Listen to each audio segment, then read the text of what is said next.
Gauss law by itself आप लोगों के सिलेबस में मेंशन नहीं है, बट इसका एक एप्लीकेशन आप लोगों के सिलेबस में मेंशन है, एंड ड्यू टू दैट हम गॉस लॉ भी थोड़ा सा इसका ओवरव्यू ले लेते हैं।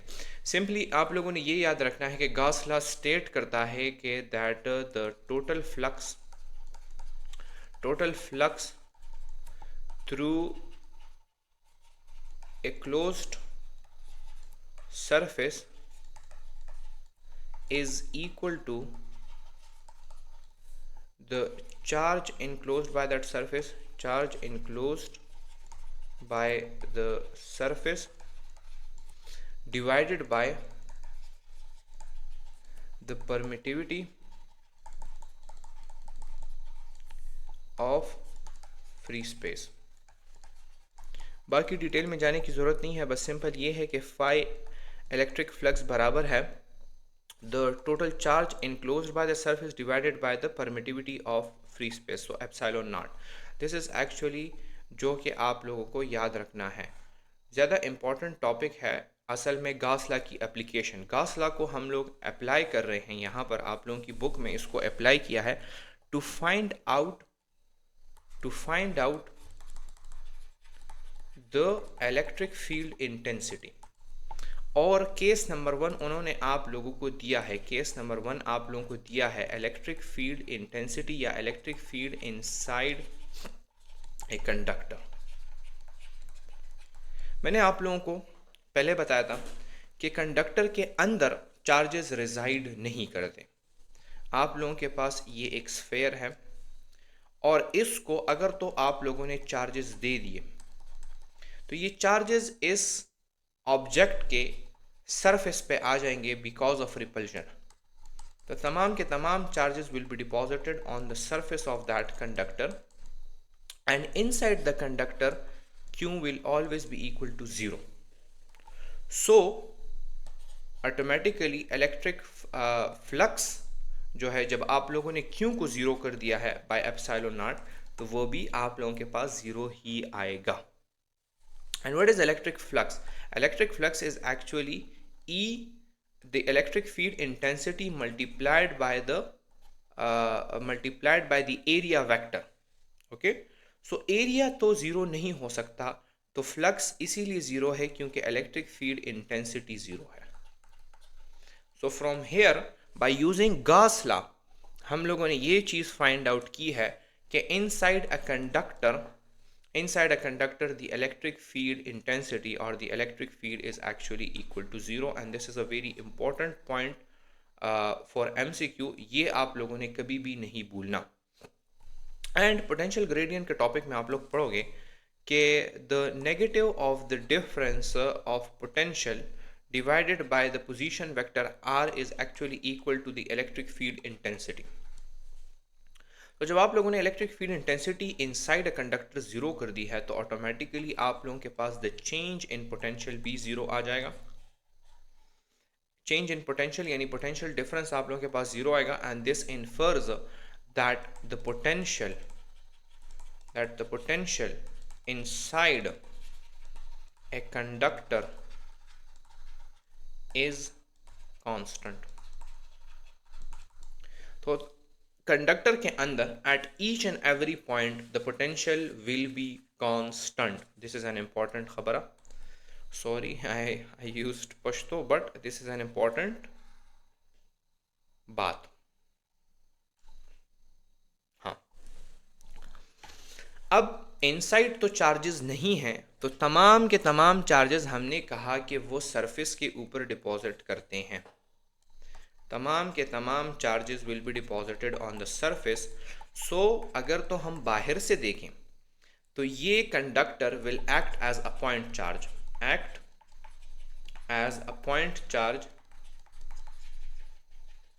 जिससे 360 डायरेक्शन में इलेक्ट्रिक फील्ड लाइंस ओरिजिनेट करेंगी। I hope you are getting my point. और आप लोगों की बुक में लिखा गया है कि the electric field points perpendicular to the surface, यानी इलेक्ट्रिक फील्ड लाइंस में या इलेक्ट्रिक फील्ड में लिखा गया ना कि electric field is normal to the surface at every point. तो हर पॉइंट के ऊपर the electric field is normal, मतलब ये है कि द एंगल इज़ 90 डिग्री। तो ये कुछ 3-4 बातें हैं जो आप लोगों ने नहीं भूलनी, और इस टॉपिक के अंदर कुछ है नहीं। अब दूसरे एप्लीकेशन के ऊपर आते हैं, जो कि है electric field on a point due to an infinite sheet of charge. ये आप लोगों के पास एक इन्फिनिट शीट ऑफ चार्ज है, लेट सपोज इसके ऊपर चार्ज है,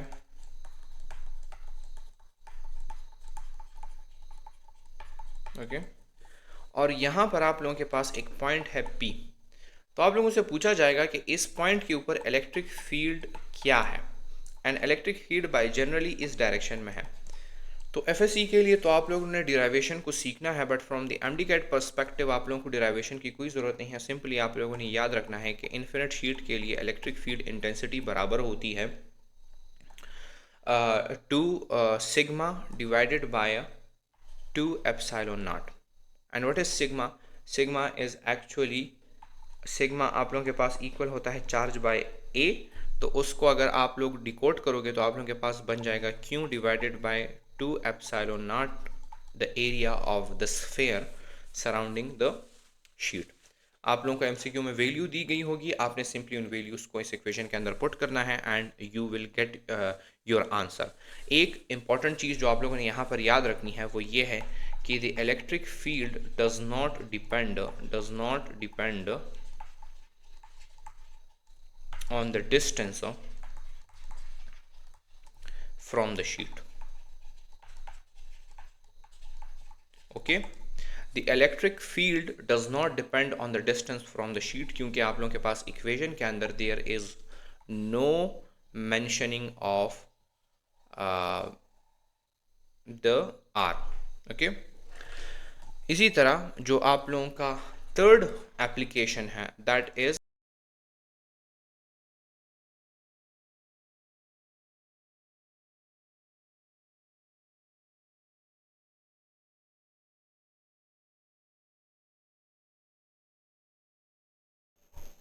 now let's solve some MCQs on the topics that we have just learned. सबसे पहला MCQ है कि the magnitude of a point charge n which produces an electric field of 2 Newton per coulomb at a distance of 60 centimeter। यानी आपको electric field दिया गया है which is E, and आपको R दिया गया है which is the distance, and आपसे रिक्वायर्ड है magnitude of the point charge which is Q। तो आप लोगों के पास फार्मूला था thickness, okay, you had the formula के इलेक्ट्रिक फील्ड इंटेंसिटी आप लोगों के पास इक्वल थी KQ divided by R square. अब इसको अगर हम रीअरेंज करते हैं Q के लिए तो हमारे पास Q इक्वल हो जाता है E multiplied by R square divided by K। Now we just have to put values in this equation और हमारे पास Q की वैल्यू आ जाएगी।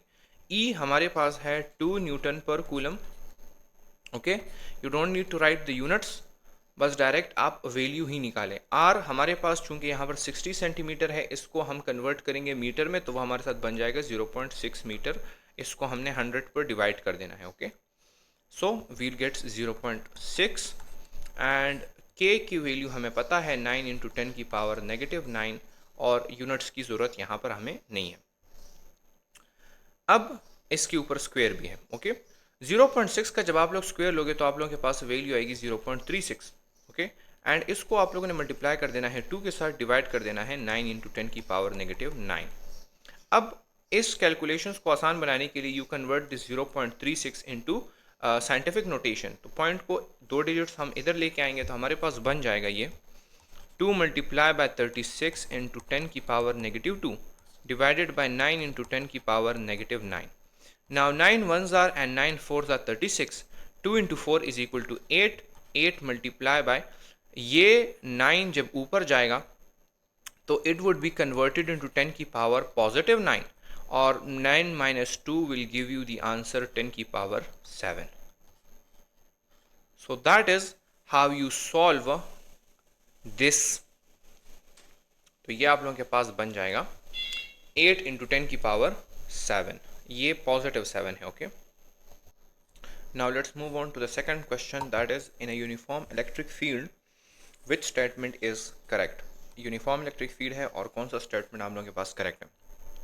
All charged particles experiences the same force.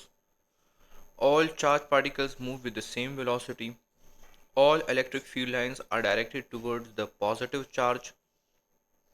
Electric field lines तो point outward from the positive charge करते हैं, ये वाला तो गलत है. And all electric field lines are parallel. जब आप लोगों के पास फील्ड यूनिफॉर्म हो गया तो मैंने आप लोगों से कहा था कि all electric field lines would be parallel. ये निशानी है इलेक्ट्रिक फील्ड के यूनिफॉर्म होने की. So this is the correct option. Okay, then you have question number 3, which is charge is distributed uniformly on a surface of a large flat plate. The electric field 2 centimeter from the plate is 30 Newton per coulomb. What is the electric field at 4 centimeter from the plate? जब मैं आप लोगों को electric field at a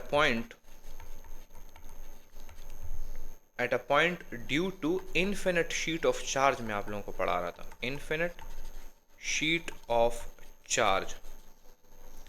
तो मैंने आप लोगों से कहा था कि E does not depend upon the distance, does not depend on distance. Okay, so ये मैटर नहीं करेगा कि 2 सेंटीमीटर पर आप देख रहे हो या 4 सेंटीमीटर पर आप देख रहे हो, E 30 न्यूटन पर कूलम ही रहेगा.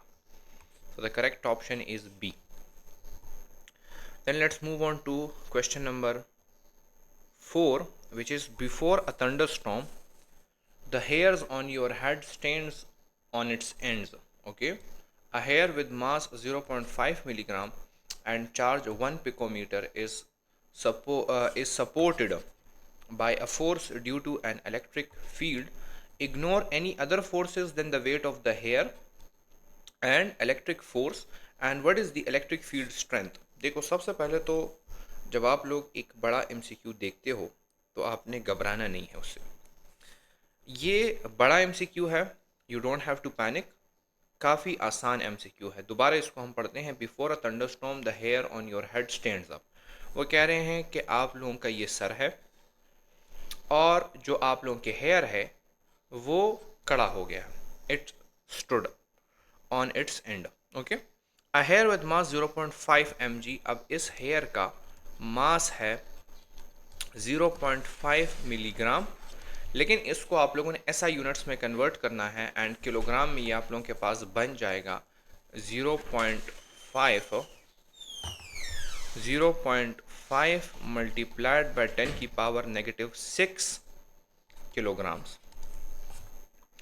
10 पावर -3 जब आप लोग इसके साथ मल्टीप्लाई करोगे तो ये कन्वर्ट हो जाएगा ग्राम्स में, एंड फिर जब आप लोग 10 पावर -3 इसके साथ मल्टीप्लाई करोगे तो ये कन्वर्ट हो जाएगा किलोग्राम में. यहाँ तक मुझे समझ आ गई है. उसके बाद क्या है कि चार्ज इसके ऊपर है 1 पिकोमीटर का, तो आप लोगों ने इसका चार्ज भी SI यूनिट में कन्वर्ट कर देना है, दैट इज़ 1 × 10 की पावर -12 कूलम्स. पिको की जगह पर उसका प्रीफिक्स लगा दिया हमने.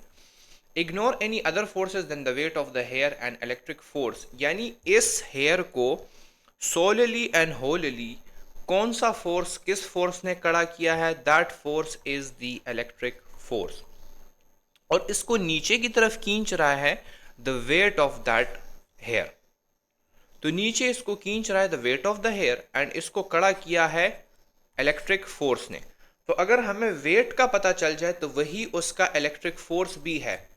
Okay, weight hair is equal to the electric force. दोनों ने एक दूसरे को बैलेंस आउट किया है, तब ही तो ये हेयर अपनी जगह पर कड़ा है. Okay, what is the electric field strength?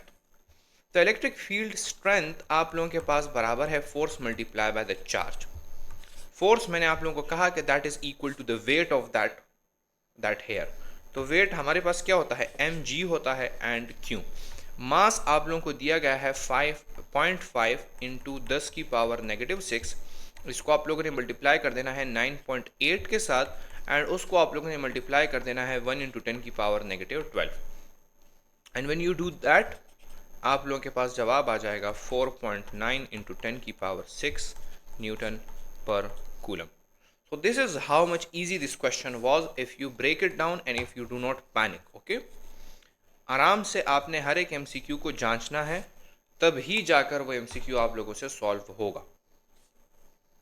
MCQ number 5 is that two point charges, one with charge plus 8 into 10 की power 9 coulomb and the other with charge negative 2 into 10 की power 9 coulomb are separated by 4 meter. The electric field midway between them is. Now this is an important MCQ. आप लोगों को दो charges दिए गए होंगे, positive negative या positive positive, यानी या सेम चार्जेस दिए होंगे या ऑपोजिट चार्जेस दिए होंगे, and you have to find out electric field in between them, midway in between them, के बिल्कुल इनके दरमियान में इलेक्ट्रिक फील्ड क्या होगा. अब अगर इसको आप लोग देखें from positive to negative, electric field lines point from positive to negative. तो अगर तो आप लोग यहां पर एक टेस्ट चार्ज रखोगे तो वो test charge from positive to negative की तरफ जाएगा. इसका मतलब ये हो रहा है कि दोनों का जो इलेक्ट्रिक फील्ड है या दोनों की जो इलेक्ट्रिक फील्ड इंटेंसिटी है वो एड हो रही है. तो ये इसको रिपेल कर रहा है और ये चीज इसको अट्रैक्ट कर रहा है. तो दोनों की इलेक्ट्रिक फील्ड इंटेंसिटी आपस में ऐड हो गई है, दोनों कंबाइनली उस चार्ज को एक जगह से दूसरी जगह पर मूव कर रहे हैं. तो अगर इसको फाइंड आउट करने के लिए you have to add in between, you have to add E1 plus E2. Which on the other hand अगर तो आप लोगों के पास लाइक चार्जेस हैं तो फिर ये भी इसको रिपेल कर रहा है एंड ये भी इसको रिपेल कर रहा है. मतलब ये है कि दोनों की इलेक्ट्रिक फील्ड्स या दोनों की इलेक्ट्रिक फील्ड इंटेंसिटी एक दूसरे को कैंसल आउट कर रही हैं. तो जब कैंसल आउट करेंगे you have to subtract these two from each other, E1 minus E2. Okay, this is the small concept. ये आप लोगों को याद हो. In case of like charges you have to subtract the electric field intensity, in case of similar charges you have to add the electric field intensity. तो add करते हैं. आ जाओ हमारे पास, चूंकि डिसिमिलर चार्जेस हैं, वी हैव ऑपोजिट चार्जेस, तो हम ऐड करेंगे. E1 plus E2 would give you KQ1 divided by R square plus KQ2 divided by R square. इसमें आप लोग वैल्यूज पुट कर दो. तो what are the values? You have the values of 8 into 10 की पावर 9, 9 इंटू 10 की power negative 9 multiply by 8 into 10 की power, what was 10 power 9, and divided by the R square, and the distance was 4, so 4 का जब आप लोग square लोगे you got 16, और इसको आप लोगों ने ऐड कर देना है 9 into 10 की power negative 9 plus, sorry for that,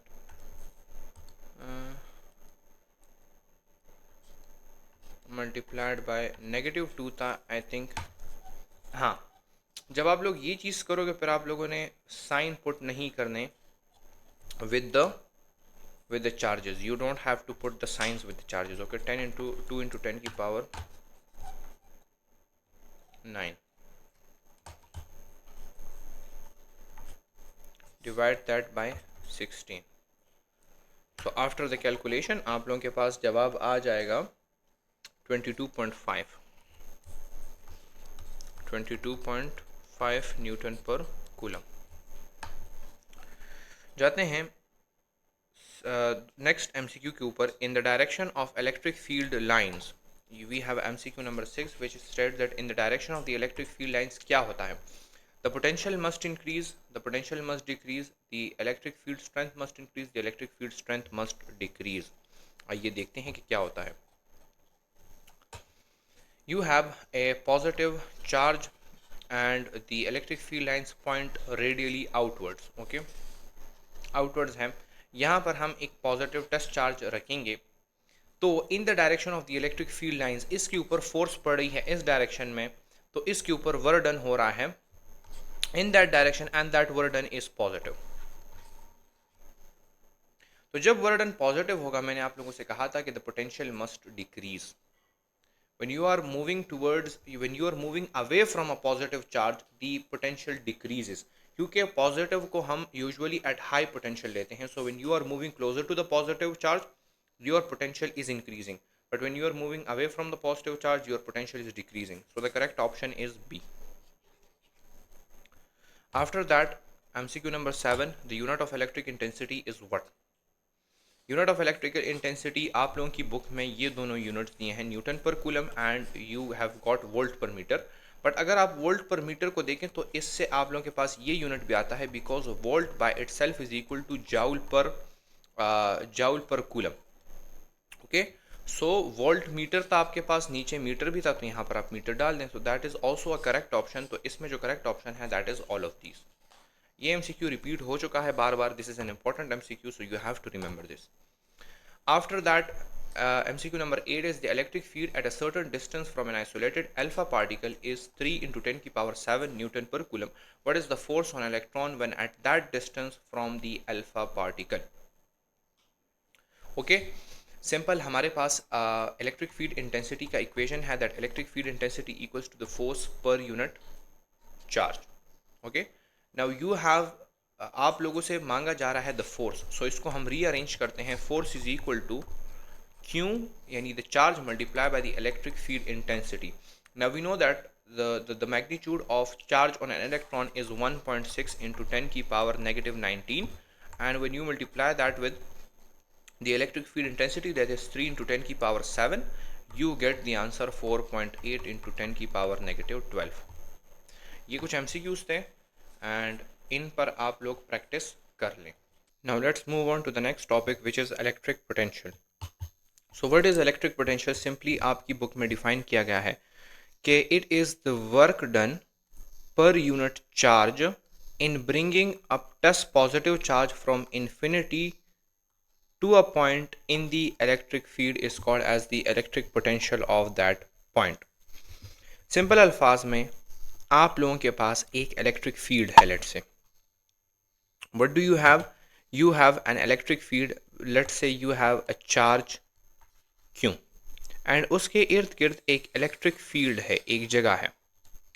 now इस इलेक्ट्रिक फील्ड से बाहर हमारे पास एक पॉइंट होता है जिसको हम इन्फिनिटी कहते हैं, और इस इन्फिनिटी के ऊपर at that infinity we are assuming electric potential to be zero. Electric potential हम रिलेटिव यानी कोई रेफरेंस पॉइंट हमें ज़रूर चाहिए होता है इलेक्ट्रिक पोटेंशियल को नापने के लिए। वी कैन नॉट हम मेजर नहीं कर सकते इलेक्ट्रिक पोटेंशियल को एक पॉइंट के लिए, तो हमें इसको किसी दूसरे पॉइंट के साथ खामखा कंपेयर करना होता है। So we are actually reference point हमने लिया है इन्फिनिटी, जहाँ पर इलेक्ट्रिक पोटेंशियल ज़ीरो है।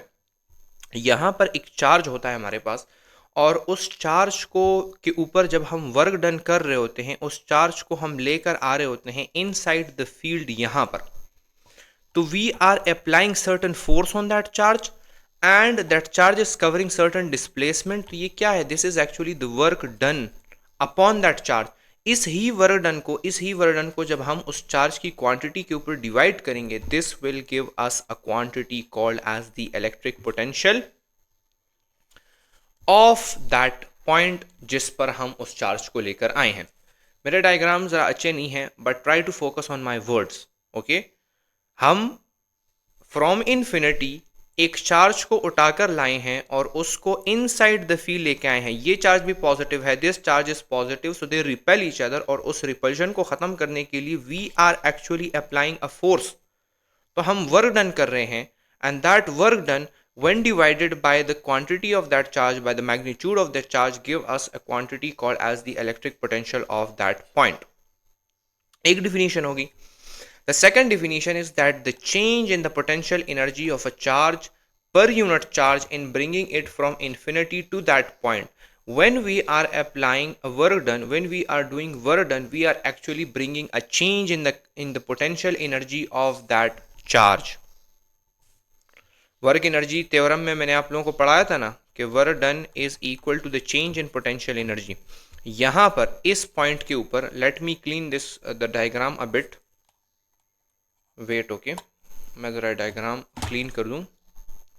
यहाँ पर एक प्यारा सा खूबसूरत सा डायग्राम बनाते हैं।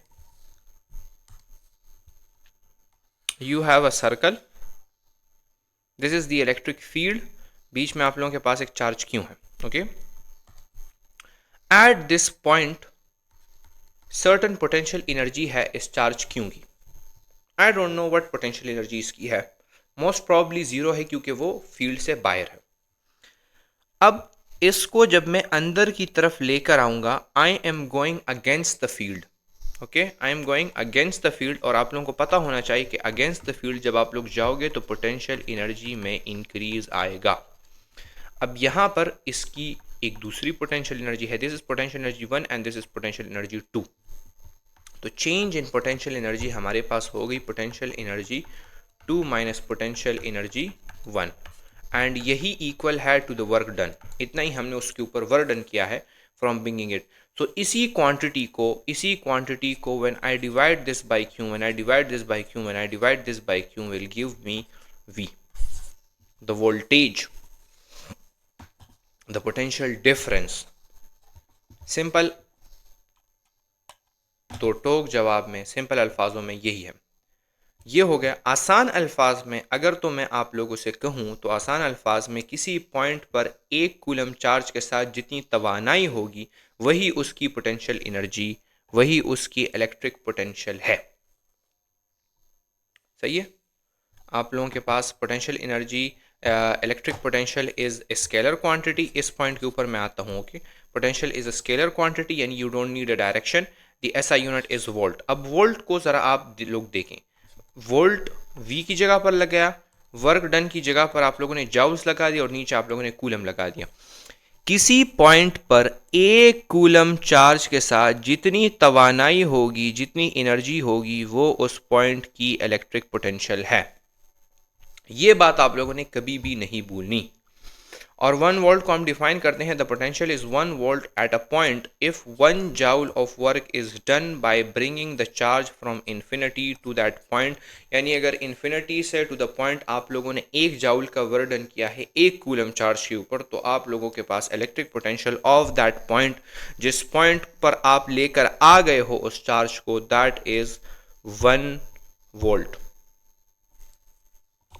मूव ऑन करते हैं नेक्स्ट टॉपिक, नेक्स्ट उसकी तरफ, that is potential difference. As the name suggest, दो पॉइंट्स के बीच में जो पोटेंशियल का डिफरेंस होगा that is actually the potential difference.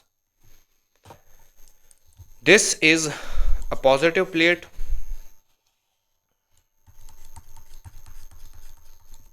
And this is a negative plate. Okay, and बीच में आप लोगों के पास इलेक्ट्रिक फील्ड है। You have electric field pointing from the positive to the negative direction. Then you have this point and you have this point. Charge जब इस point पर होगा क्यों, एट पॉइंट ए, तो आप लोग मुझे खुद बताएं, जब हम इस चार्ज को छोड़ देंगे तो ये किस तरफ जाएगा। Of course it is a positive charge, test charge हमने लिया है, so it will by itself move towards point B. By itself it will move towards point B. क्यों? क्योंकि ये वाला प्लेट इसके ऊपर फोर्स अप्लाई कर रहा है and the negative plate is attracting it towards itself, तो ये खुद ब खुद मूवमेंट करेगा। एंड नाउ इसको आप लोग कंपेयर करें फ्रॉम एन एनालॉजी। ये आप लोगों के पास ग्राउंड है एंड यहां पर एक ऑब्जेक्ट पड़ा हुआ है, देयर इज एन ऑब्जेक्ट। जब मैं इस ऑब्जेक्ट को छोड़ता हूं तो ये खुद ब खुद नीचे की तरफ मोशन शो करता है। तो इस पॉइंट के ऊपर इसके पास क्या था, इसके पास पोटेंशियल एनर्जी थी ना, वो पोटेंशियल एनर्जी काइनेटिक में कन्वर्ट हो गई एंड इसने मोशन किया। तो नीचे जाते हुए पोटेंशियल एनर्जी में डिक्रीज आया। इसी तरह जब ये ऑब्जेक्ट ये क्यों खुद ब खुद मोशन करेगा नेगेटिव प्लेट की तरफ, तो इसकी पोटेंशियल एनर्जी में डिक्रीज आएगा। आ गया पोटेंशियल एनर्जी में, तो मुझे पता चल गया कि इस बी पॉइंट के ऊपर पोटेंशियल एनर्जी कम है। अब मैं अगर इस बी पॉइंट से दोबारा इसको लेकर जाऊंगा ए पॉइंट की तरफ, I have to put in the energy, मुझे इसमें एनर्जी ऐड करनी होगी। To add energy I have to do work on that charge. जब मैं वर्क डन करूंगा तो मैंने आप लोगों से कहा था कि वो वर्क डन जब मैं चार्ज के ऊपर डिवाइड करूंगा, that is actually the potential of that point. Okay, so जितनी तवानाई मैंने इस्तेमाल की इस पॉइंट को दिया और यहाँ पर ए पॉइंट की तरफ लेकर आ गया वापस, तो मैंने इसकी पोटेंशियल एनर्जी में इंक्रीज लेकर आया। तो पॉइंट ए के ऊपर पोटेंशियल एनर्जी ज़्यादा है एंड पॉइंट बी के ऊपर पोटेंशियल एनर्जी कम है। पॉइंट बी की तरफ वो खुद जा रहा है, पॉइंट ए की तरफ मैं उसको लेके जा रहा हूँ, मैं उसके ऊपर वर्क डन कर रहा हूँ। तो इसी वर्क डन को जब मैं क्यू के ऊपर डिवाइड करूँगा तो ये मुझे पोटेंशियल, इलेक्ट्रिक पोटेंशियल देगा ए पॉइंट का। सही है। लेकिन यहां पर मैं क्या कर रहा हूं, इसी तरह पॉइंट बी का भी अपना एक इलेक्ट्रिक पोटेंशियल होगा। अगर तो मैं इन्फिनिटी से पॉइंट बी की तरफ लेकर आ रहा हूं, अगर मैं इन्फिनिटी से ए पॉइंट की तरफ लेकर आ रहा हूं, तो दोनों का एक खास पोटेंशियल, इलेक्ट्रिक पोटेंशियल मेरे पास है। इन दोनों के इलेक्ट्रिक पोटेंशियल को अगर मैं सब्ट्रैक्ट करता हूं एक दूसरे से, तो मुझे मिल जाता है इलेक्ट्रिक पोटेंशियल डिफरेंस। यानी the potential electric potential of point A minus electric potential of point B is equal to the difference in the potential of these 2 points. This is equal to the potential difference. Simple अल्फाज ये है। और यहाँ पर जो मैंने आप लोगों को वर्क डिवाइडेड बाय क्यू बताया, तो ये सिंपल V था। यहाँ से आप लोग कॉन्सेप्ट समझ लीजिए, असल में हम पॉइंट बी से नहीं लेकर आ रहे होते, we are bringing it from infinity. So infinity से जब आप लेकर आओगे ए की तरफ, इन्फिनिटी से जब आप लेकर आओगे बी की तरफ, तब ही आप लोगों के पास एब्सोल्यूट पोटेंशियल आएगा। एंड उन दोनों के एब्सोल्यूट पोटेंशियल्स को जब आप एक दूसरे से माइनस करोगे, you will get potential difference. Hope you are, आप लोगों को समझ आ रही होगी जो मैं कह रहा हूँ। इसके बाद कुछ इंपॉर्टेंट एमसीक्यू पॉइंट्स हैं, और वो ये हैं कि if we follow the electric field lines of a positive charge, the electric field intensity decreases and also the potential decreases. From a positive charge, when you have a positive charge, the electric field lines are outwards. Okay? So, जब आप लोग बाहर की तरफ जाओगे, let's say this is a charge, एक charge motion कर रहा है in this direction, this is a point charge या टेस्ट चार्ज है, और वो इस डायरेक्शन में मोशन शो कर रहा है। So when you are moving away from the positive charge, खामखा आर बढ़ रहा है, और जब आर बढ़ेगा तो इलेक्ट्रिक फील्ड इंटेंसिटी में डिक्रीज आएगा। इतनी तो बात आप लोगों को समझ आ गई। दूसरा, पॉजिटिव चार्ज को we are taking positive charge at a high potential. So when you are moving away from a positive charge, आपकी जो पोटेंशियल है, electric potential, that is actually decreasing. ये आप लोगों के जहन में हो को positive charge is conventionally considered at a high potential and the negative charge is conventionally considered at a low potential. और उसकी वजह यह है कि टेस्ट पॉजिटिव चार्ज पॉजिटिव से नेगेटिव की तरफ खुद जाता है, तो जिस चीज़ की तरफ वो खुद जाएगा, खामखा उसकी पोटेंशियल कम होगी, बिकॉज पोटेंशियल हाई से लो की तरफ ऑब्जेक्ट्स खुद मोशन करते हैं, from high potential to low potential, जिस तरह आप लोगों ने ग्रेविटी की मिसाल में से पढ़ लिया। दूसरा है, if we follow electric field lines of a negative charge, electric field intensity increases but the potential decreases. वही बात है, when you have a negative charge, all the electric field lines are inwards, अंदर की तरफ आ रहे होते हैं। So when you are actually following these electric field lines, इसका मतलब ये है कि you are moving closer to the negative charge. The positive test charge is moving closer to the negative charge. तो मैंने आप लोगों से कहा था negative charge is considered at low potential, तो आप लोगों की सबसे पहले तो potential, जो electric potential है, that would decrease. And इसके अलावा because you are moving towards the charge, आप लोगों की electric field intensity बढ़ जाएगी, because the R is reduced. E is equal to K Q divided by R square. तो जब आप लोग आर को रिड्यूस करोगे तो ए बढ़ेगा। This is the concept between these two. अच्छा, ये कुछ कैलकुलेशंस हैं, कुछ इक्वेशंस हैं जो कि आपसे एमसीक्यू में पूछी जा सकते हैं एंड जिन पर एमसीक्यूज आ सकते हैं। वो ये है, when a particle of charge Q and mass M moves through a potential difference of V. एक चार्ज है, वो अगर एक पोटेंशियल डिफरेंस V के थ्रू गुजर रहा है या एक इलेक्ट्रिक फील्ड से पास हो रहा है जिसकी पोटेंशियल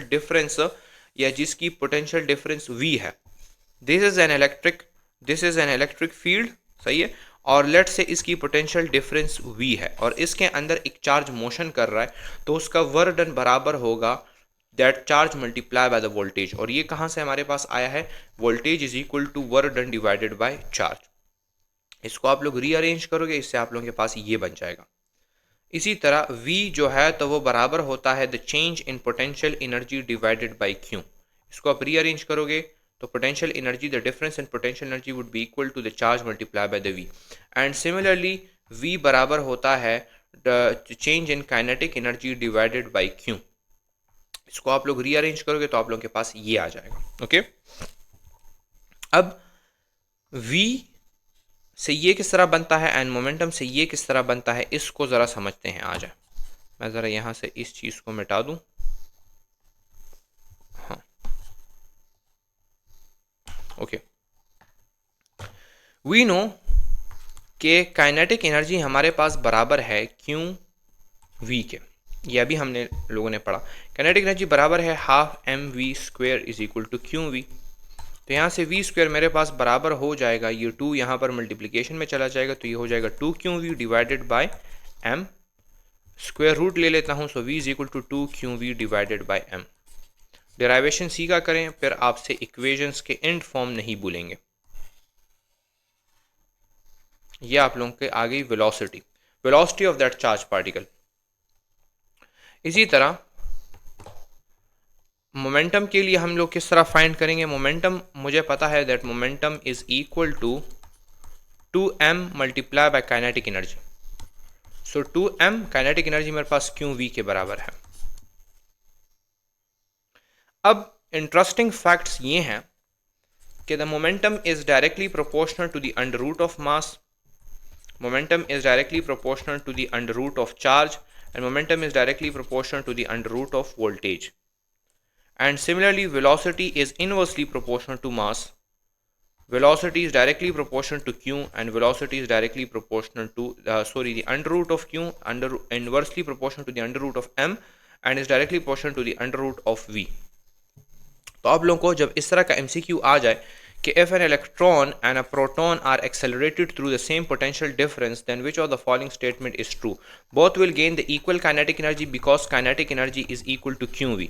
तो हमारे पास चार्ज प्रोटॉन और इलेक्ट्रॉन पर सेम है एंड वोल्टेज भी सेम है, तो काइनेटिक एनर्जी दोनों की सेम रहेगी।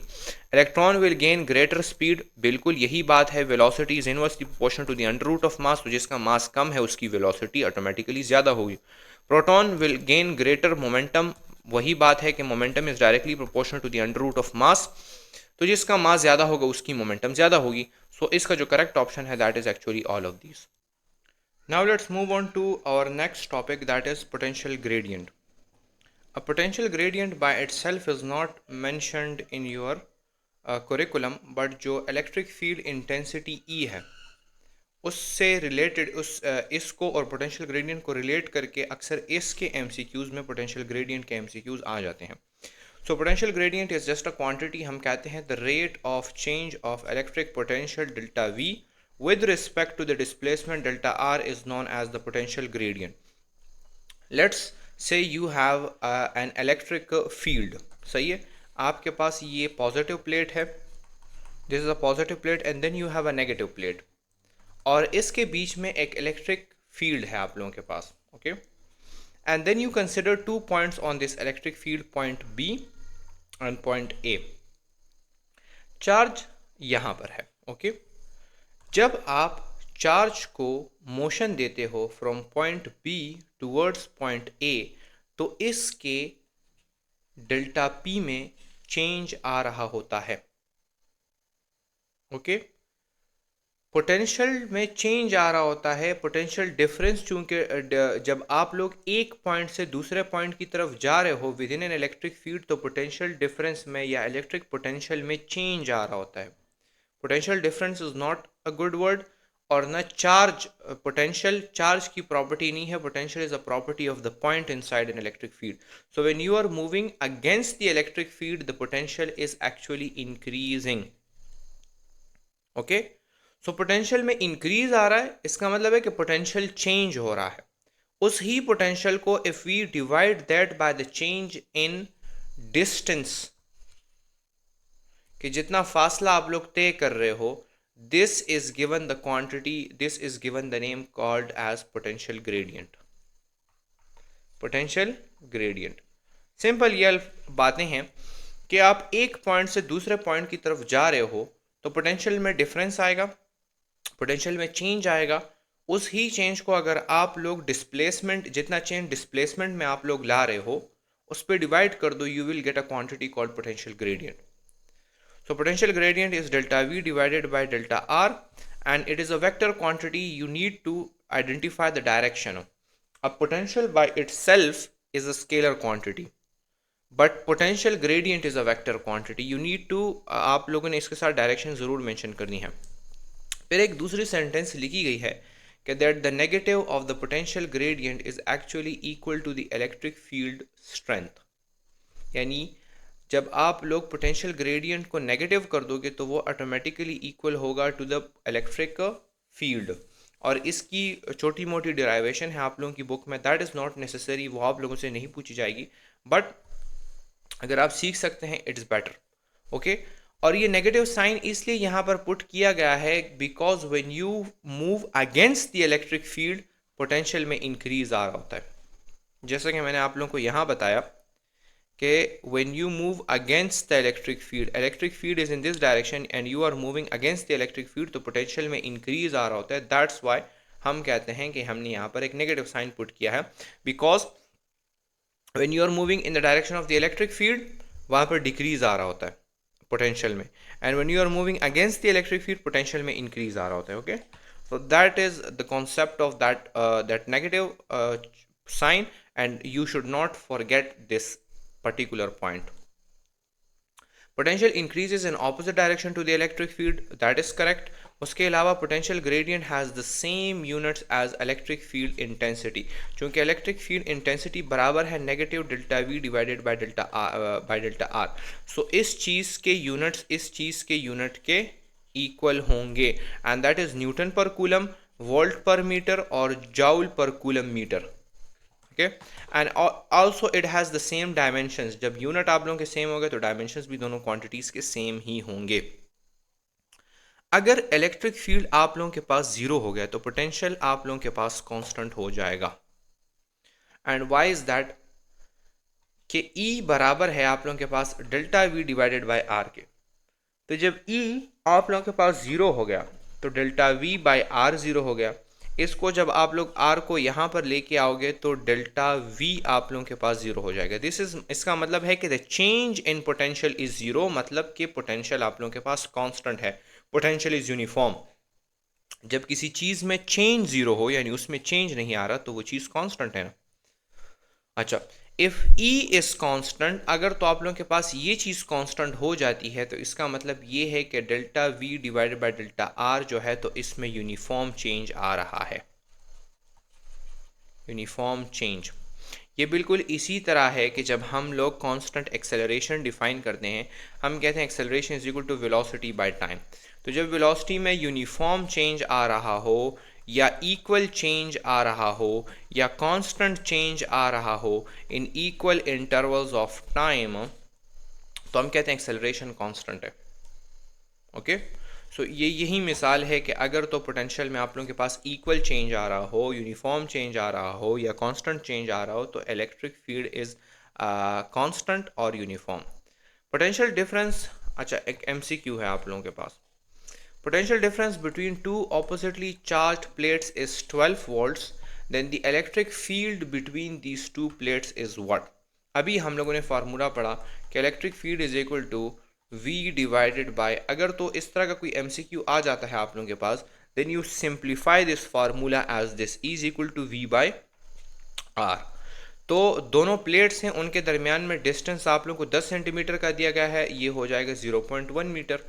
सिंपल सी बात है, इसको आप लोगों ने 100 पे डिवाइड कर देना है और इस 0.1 को आप लोगों ने डिवाइड कर लेना है, इसके ऊपर आप लोगों ने लिखना है क्या, 12 वोल्ट। इसको आसान बनाने के लिए हम ऐसा करते हैं कि हम इसको इस तरह लिख लेते हैं 12 डिवाइडेड बाय 1 इंटू 10 की पावर -1, कि जब हम इस पॉइंट को इस तरफ लेके आ जाएंगे तो ये जब ऊपर चला जाएगा तो ये बन जाएगा 12 इंटू 10 की पावर 1, तो ये बन जाएगा 120। So this would be 120 newtons per coulomb। अब आते हैं नेक्स्ट टॉपिक के ऊपर and that is equipotential surfaces. Equipotential surfaces को हम डिफाइन करते हैं कि these are imaginary surfaces surrounding a charge that connects all those points in space where the potential of an electric field is same. अब इसका मतलब हमारे पास ये बनता है कि when we have a positive charge और अ नेगेटिव चार्ज, जो भी चार्ज हो हमारे सामने, इसके इर्द गिर्द कुछ खास पॉइंट्स हैं इन 3 डायमेंशनल स्पेस जिस पर हमारे पास पोटेंशियल सेम आता है। वो कैसे? अगर हम सेम डिस्टेंस के ऊपर ये पॉइंट ले लें एंड फिर इसको ये वाला पॉइंट ले लें एंड इसको ये वाला पॉइंट ले लें, ये वाला पॉइंट ले लें। नाउ इफ वी से कि ये डिस्टेंस, ये डिस्टेंस, ये डिस्टेंस और ये डिस्टेंस आपस में बराबर हैं, या अगर ये वाला डिस्टेंस आप लोगों ने नहीं लेना, हम कहें कि we have an infinity point, और इन्फिनिटी पॉइंट को हम लोग इस तरह डिफाइन करते हैं, हम कहते हैं कि ये हमारे पास एक वो है इलेक्ट्रिक फील्ड है इस चार्ज का। तो इन्फिनिटी से इसका डिस्टेंस, इसका डिस्टेंस, इसका डिस्टेंस और इसका डिस्टेंस आपस में बराबर हैं। तो जब बराबर हो गया तो इन तमाम पॉइंट्स के ऊपर हमारे पास इलेक्ट्रिक पोटेंशियल सेम होगा। तो कोई ऐसा सरफेस जो इन पॉइंट्स को आपस में मिला रहा हो, इन तमाम पॉइंट्स को, अब चूंकि ये हमारे पास एक सर्कल है, यहां पर तो मैं 2 डायमेंशनल में सर्कल ड्रा कर रहा हूं, but this is actually a sphere, एक 3 डायमेंशनल फुटबॉल की तरह है कि ये वाला पॉइंट, ये पॉइंट, ये पॉइंट, ये point, this point, this point, ये तमाम के ऊपर हमारे पास पोटेंशियल की सेम वैल्यू होगी, because it is from at the same distance from infinity. Infinity से same amount of work done हमें चाहिए एक चार्ज को यहाँ तक लाने के लिए, या इस पॉइंट के ऊपर एक कूलम चार्ज के साथ जितनी एनर्जी होगी वो तमाम पॉइंट्स इस सर्कल के ऊपर जितने भी पॉइंट्स हैं उन तमाम पॉइंट्स पर जितने भी इस सर्कल के ऊपर जितने भी पॉइंट्स हैं, तो उस पर अगर आप एक कूलम का चार्ज रखते हो तो उसके साथ सेम अमाउंट ऑफ एनर्जी होगी। That is actually the concept of equipotential surfaces. अब आते हैं नेक्स्ट पॉइंट की तरफ, और वो है कि work done in moving charges along the equipotential surface is zero. हमारे पास एक पॉइंट यहाँ पर पड़ा हुआ है, तो इस पॉइंट को जब मैं इक्विपोटेंशियल सरफेस पर यहाँ ले आता हूँ तो मैंने कोई वर्क डन नहीं किया, क्योंकि इस तमाम सरफेस की पोटेंशियल हमारे पास सेम है। तो जब पोटेंशियल में चेंज ही नहीं आ रहा, जब पोटेंशियल में चेंज नहीं आ रहा तो पोटेंशियल एनर्जी में चेंज नहीं आ रहा, जब पोटेंशियल एनर्जी में चेंज नहीं आ रहा तो वर्क डन हो ही नहीं रहा। तो ये चीज़ आप लोगों ने याद रखनी है इक्विपोटेंशियल सरफेस के लिए, इसका कॉन्सेप्ट आप लोगों को समझ में आना चाहिए, और ये कि इसके ऊपर जब आप लोग वर्क डन करते हो तो वर्क डन ज़ीरो होता है। अब आते हैं कुछ MCQs हैं कि पोटेंशियल ड्यू टू 2 चार्जेस, आप लोगों के पास 2 चार्जेस हैं और उनका पोटेंशियल क्या होगा, ऐड होगा आप इसमें, सब्ट्रैक्ट होगा, क्या होगा। तो हम सबसे पहले नीचे वाला पॉइंट डिस्कस करते हैं। हम कहते हैं कि potential at any point due to 2 charges is the sum of the potential due to each charge. यानी आप लोगों के पास एक चार्ज है पॉजिटिव और एक चार्ज है आप लोगों के पास नेगेटिव, और ई वाला पॉइंट भी आप लोग समझ जाए कि पोटेंशियल कैन बी नेगेटिव और positive depending upon the charge. तो अगर पॉजिटिव चार्ज है तो उसका पोटेंशियल नेगेटिव होगा, अगर नेगेटिव चार्ज है तो उसका अगर पॉजिटिव चार्ज है उसका पोटेंशियल आप लोगों के पास पॉजिटिव होगा, and if the charge is negative तो उसका पोटेंशियल भी नेगेटिव होगा। तो हम अगर आपसे कहें कि इस पॉइंट के ऊपर पोटेंशियल क्या होगा, तो potential would be the sum of the potential of these 2 charges. तो वो हमारे पास आ जाएगा KQ divided by R plus negative KQ divided by R। तो इसको जब आप लोग करोगे तो KQ divided by R plus minus KQ divided by R, KQ divided by R minus KQ divided by R। So that is how you find the potential of a point in between these 2 charges। यानी बस simple आप लोग को ये पता होना चाहिए कि 2 चार्जेस की वजह से जो पोटेंशियल होगा एक पॉइंट की तरफ, तो उसको फाइंड आउट करने के लिए we have to sum the potential from both the charges, और चूंकि हमारे पास नेगेटिव चार्ज का पोटेंशियल नेगेटिव होता है, तो if there are opposite charges, तो वो नेगेटिव साइन जब बाहर आएगा तो पूरा का पूरा वो नेगेटिव हो जाएगा, then we have to subtract these two. Okay, इसको बाद में अच्छी तरह आप लोगों की समझ आ जाएगी when we move to the second page. लेकिन उससे पहले हम कहते हैं कि नेक्स्ट टॉपिक के ऊपर आते हैं, electric potential due to a point charge. अब तक हम लोगों ने पोटेंशियल पढ़ा इस तरह से, हम लोगों ने पोटेंशियल पढ़ा कि the potential energy per unit charge या the work done per unit charge, और हम लोगों के पास क्वांटिटीज़ क्या थी, वर्क डन थी, और ये टेस्ट चार्ज की हमारे पास मैग्नीट्यूड है। व्हाट इफ हमारे पास टेस्ट चार्ज का मैग्नीट्यूड ना हो, व्हाट इफ हम चार्ज को ला ही नहीं रहे। ये तो हम लोग इसलिए फाइंड आउट कर रहे हैं कि हम कहते हैं कि एक टेस्ट चार्ज को जब हम इन्फिनिटी से फील्ड के अंदर लाएंगे तो वहां पर कितना वर्डन हम उस पर करेंगे, फिर उस वर्डन को हम डिवाइड करेंगे उस चार्ज की क्वांटिटी के ऊपर, तब जाकर हमें पोटेंशियल का पता चलेगा। तो ये मुश्किल काम है ना, हम चार्ज को ला रहे हैं। अच्छा नहीं होगा जब हम जो है तो डायरेक्ट ही अपने सोर्स चार्ज, जो हमारे पास बड़ा चार्ज है, उस ही से हम लोग फाइंड आउट कर लें कि एक ख़ास पॉइंट के ऊपर जिसका एक ख़ास डिस्टेंस है आप लोगों के पास, कि हम लोग कहें कि ये मेरे पास एक पॉजिटिव चार्ज है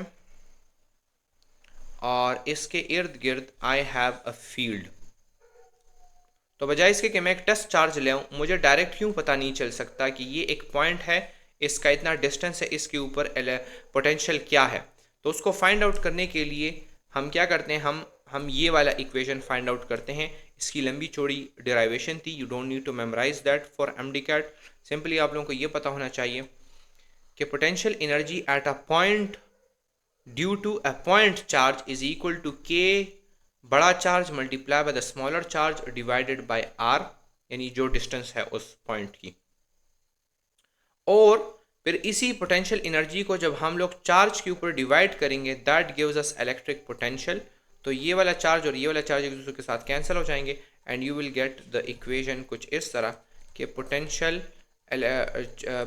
जो है तो वो बराबर है के क्यू डिवाइडेड बाय आर के। बस ये आप लोगों को याद होना चाहिए, इसके ऊपर एमसीक्यूज आप लोगों के सॉल्व होंगे। एंड इसको अगर आप लोगों ने सिंप्लीफाई करना है तो के को आप लोग खोल दोगे 1/4 pi epsilon naught q divided by r. इस तरह भी आप लोग इसको लिख सकते हो।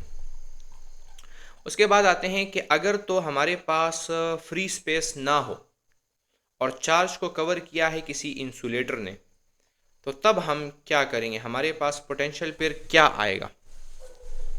तो हम कहते हैं कि in the presence of a dielectric medium, अगर एक डाई इलेक्ट्रिक मीडियम है, so then the potential decreases by relative permittivity times. ये बिल्कुल उसी तरह है जिस तरह हमने एक इक्वेशन फाइंड आउट किया था इलेक्ट्रिक फील्ड इंटेंसिटी के लिए, एंड जिस तरह हमने इक्वेशन फाइंड किया था इलेक्ट्रिक फोर्स के लिए, सेम उसी तरह। चूंकि हमारे पास इक्वल होता है, पोटेंशियल बराबर है, अभी हमने पढ़ा कि पोटेंशियल बराबर है 1/4 पाई।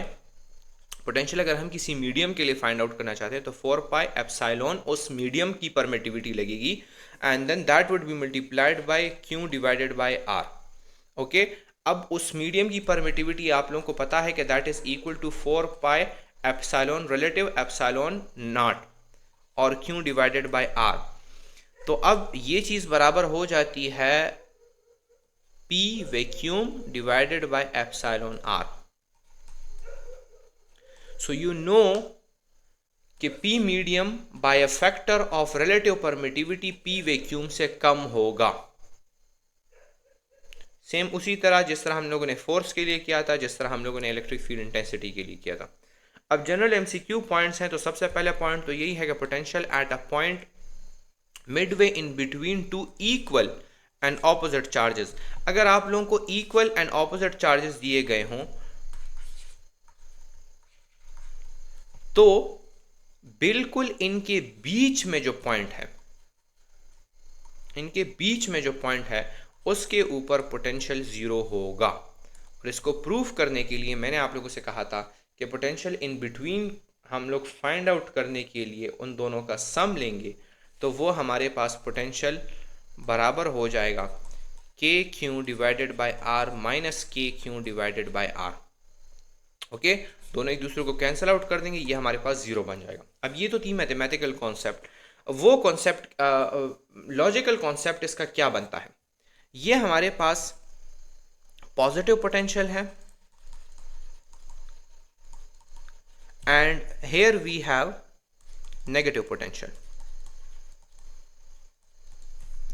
तो जब पॉजिटिव से हम लोग दूर जा रहे होते हैं तो पोटेंशियल में डिक्रीज आ रहा होता है। तो ये 2 माइक्रोकूलम से इसकी जो भी वैल्यू थी वो यहाँ पर डिक्रीज होते होते एक पॉइंट आएगा जब वो ज़ीरो हो जाएगी, और फिर जब उससे हम लोग आगे जाएंगे तो वो नेगेटिव डायरेक्शन में इंक्रीज होते होते आखिर में 2 माइक्रोकूलम यानी नेगेटिव पीक तक पहुंच जाएगी। So from the positive peak it goes to the zero and then from zero it goes to the negative peak. So potential positive से नेगेटिव की तरफ जाने के लिए देयर इज ज़रूरी है कि बीच में आप लोगों के पास एक ज़ीरो वैल्यू हो। That is why potential in between two opposite and equal charges is always zero. This is an important MCQ point, ये आप लोगों से भूल न जाए। okay, so the answer here is zero. अब ये तो थी इक्वल चार्जेस के लिए। अगर चार्जेस हमारे पास इक्वल ना हो, एक चार्ज बड़ा हो दूसरे चार्ज से, तो फिर क्या होगा? फिर जीरो पोटेंशियल पॉइंट हम लोग किस तरह फाइंड आउट करेंगे? तो when charges are opposite, let's say हम कहते हैं कि Q1 बड़ा है Q2 से, Q1 बड़ा है Q2 से और ऑपोजिट भी हैं, तो फिर एक जनरल रूल है कि zero point will be in between these charges and near to the smaller charge. जो चार्ज छोटा है उसके करीब होगा जीरो पॉइंट। तो जीरो पॉइंट हम लोगों ने यहाँ पर शो किया कि ये इसके करीब है। और पर्टिकुलर डिस्टेंस फाइंड आउट करने के लिए आप लोगों ने इस फार्मूले को रट लेना है कि R1 यानी distance of the zero point from the first charge will be equal to Q1R divided by Q1 plus Q2, और R2 आप लोगों के पास बराबर होगा यानी distance of the zero point from the second charge will be equal to Q2R divided by Q1 plus Q2 and R is the total distance between these two charges. okay, R वो total distance है यानी यहाँ से लेकर यहाँ तक, this is completely R। So MCQ आप लोगों के पास आ जाता है, और वो MCQ कुछ इस तरह है कि if -1 microcoulomb and 2 microcoulomb charges are separated by distance 6 metre then find the position of the point where potential is zero. -1 coulomb के नज़दीक होगा, सो मैं R1 फाइंड आउट करना चाहता हूँ, that would be equal to Q2R है कि Q1R है, Q1R मुझसे भी भूल जाता है बट खैर इसको आप लोगों ने रटा करना है, और Q1 प्लस Q2। तो Q1 आप लोगों के पास 1 है और R आप लोगों के पास 6 है, तो इसको आप लोग 6 पर डिवाइड कर दो, मल्टीप्लाई कर दो एंड 1 प्लस 2 कर दो, तो ये 6/3 बन जाएगा एंड 3 1s are and 3 2। तो R1 आप लोगों के पास 2 मीटर बन गया, और R2 जो है तो वो टोटल डिस्टेंस है। जब आप लोग R1 माइनस कर दोगे 6 - 2 = 4 मीटर, तो ये वाला डिस्टेंस 2 मीटर है और ये वाला डिस्टेंस 4 मीटर है। तो आप लोगों के पास सही जवाब आ गया कि 2 मीटर फ्रॉम -1 माइक्रोकूलम। और जब आप लोगों के पास चार्जेस सिमिलर हों और डिफरेंट हों, यानी मैग्नीट्यूड में भी एक बड़ा हो और एक छोटा हो, तो फिर जीरो पॉइंट जो है तो वो लाइज एट इन्फिनिटी। ये पॉजिटिव चार्ज है और ये भी एक पॉजिटिव चार्ज है, तो इन दोनों का पोटेंशियल ऐसा होगा कि इन दोनों का पोटेंशियल ऐड अप हो जाएगा एंड जीरो पॉइंट बीच में नहीं होगा। Zero point will B outside the field, जहाँ पर इलेक्ट्रिक फील्ड ज़ीरो हो जाएगा वही इसका ज़ीरो पॉइंट होगा, बिटवीन में नहीं होगा। ओके, तो ये चीज़ आप लोगों ने याद रखनी है।